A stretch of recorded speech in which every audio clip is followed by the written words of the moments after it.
Hello guys, hello. This is for Taurus. Okay, Taurus, welcome dito sa aking channel, Kapalaran 888. Welcome.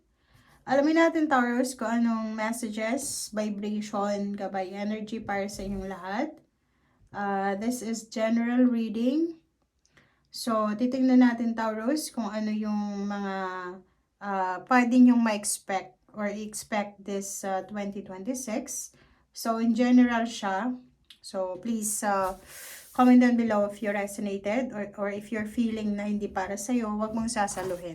Okay?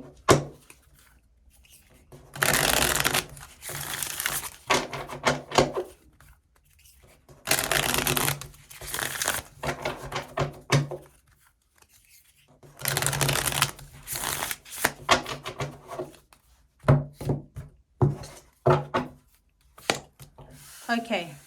January, February, March, April, May, and June. This is July.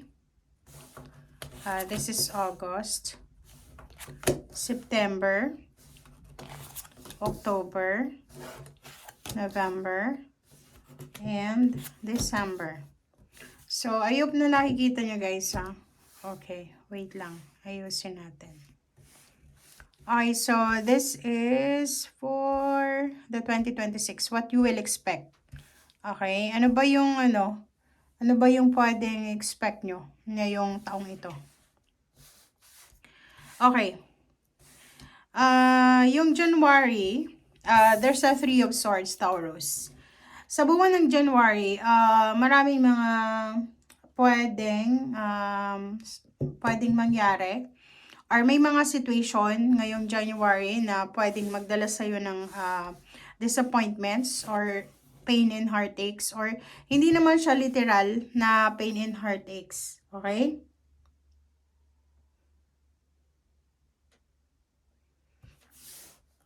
Etong Three of Swords na to, sinasabi na there's something, okay, there's something na mararamdaman ka. So maybe this is about betrayal, or maybe this is all about past events na pwedeng nagdala sa'yo ng pain and heartache. So posibleng magbalik tanaw ka. Okay?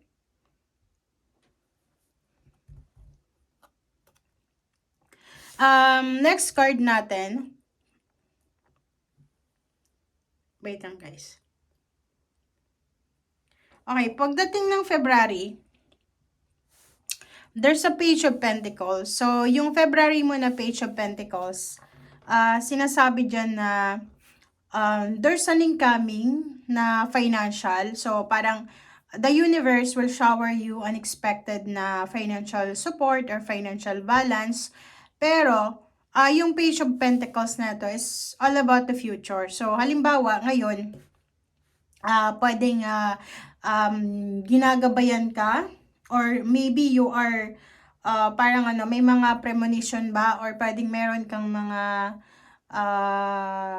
future scenery na nakikita sa isip mo sa panaginip na pwedeng pagkakitaan, parang ganun. And pagdating ng March, Ace of Pentacles. So, doon sa mga Taurus na you're unemployed for maybe 1 year or several years, sinasabi ng baraha sa'yo dito na possible na tumanggap ka ng mga job offers, or pwedeng financial help, or pwedeng kung umuutang ka ng pera sa bangko, or from someone, ay posibleng dumating sa'yo. Okay? Or maibigay sa'yo.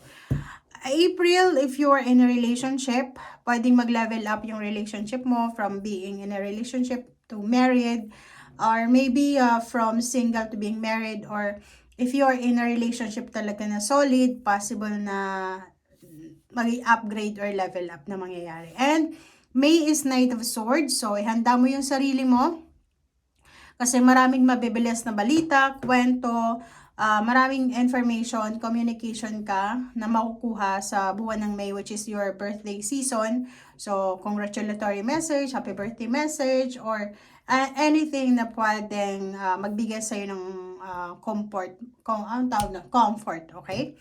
And June is Eight of Pentacles. So, yung trabaho na to, na June na gagawin mo, yan yung possible na darating sa'yo na message sa May. Okay? So, may mga good news about your job. So, pwedeng ikaw ay magkakaroon ng overtime, may salary increase, higher position, or anything. Okay? And July is Page of Cups. So, nakikita ko sir dito na meron kang pinaplano about your love life, about your family ngayong July. So, pagdating ng August is Ten of Pentacles. Possible na makatanggap ka ng lump sum of money, pwedeng sa loto, pwedeng sa mga sweepstakes, pwedeng sa sweldo, pwedeng sa ari-arian, or anything na darating sa'yo. And September, King of Wands. Nakikita natin dito na sobrang abala ka sa ginagawa mo. So, ano man yan na ginagawa mo, job, relationship, or anything na nagdadala sa'yo ng pagka-busy, ay yun yung focus mo. Nine of Swords, October, pwedeng may mga iba sa inyo na makaranas ng anxiety, depression, or sleepless nights, literal na sleepless nights, or possible na hormonal imbalances, or may mga issues ka na kailangan i-settle sa October. And November is you're the Fool. Maraming magbabago. There's a risky decision. There's a new beginnings na posibleng gagawin ka na pwedeng pag-isipan mo siya October. So, from the month of October, possible na nag-iisip ka ng mga choices and options mo. And pagdating ng November, dun mo i-execute, dun mo gagawin kung ano man yan na inaalala mo or iniisip mo. And December is Four of Pentacles. December, nakikita ko sa'yo dito na possible na nakaipon ka ng pera. Possible na mayroon kang salapi na hawak kayong December. Or maybe this is the time na marirealize mo na napaka-importante pala yung pag-iipon ng pera. Okay, so first half natin, yung first half ng 2026 is January until June. Sinasabi ng baraha dito na mag-focus ka sa trabaho, mag-focus ka sa pwedeng pagkakitaan mo. And sa second half naman, sinasabi ng baraha dito na possible kang makatanggap ng several offers, a lump sum of money, source of income, pwedeng makatanggap ka din ng assistance, ng guidance, or maybe makatanggap ka dito ng mga government papers, documents. And overall, sinasabi ng baraha sa'yo na yung 2026 ay eto yung year na posibleng magbabago yung lahat sa buhay mo, financially and emotionally. Pero since this is the year, Fire Horse, Earth signs ka, Taurus, sinasabi ng baraha na kailangan mong maging aggressive, okay? Maging aggressive ka sa approach, trabaho man yan, or relationship. So, wag kang mag-settle sa isang bagay, trabaho, negosyo, love life na alam mo na hindi mo deserve. Okay? Thank you guys. Bye!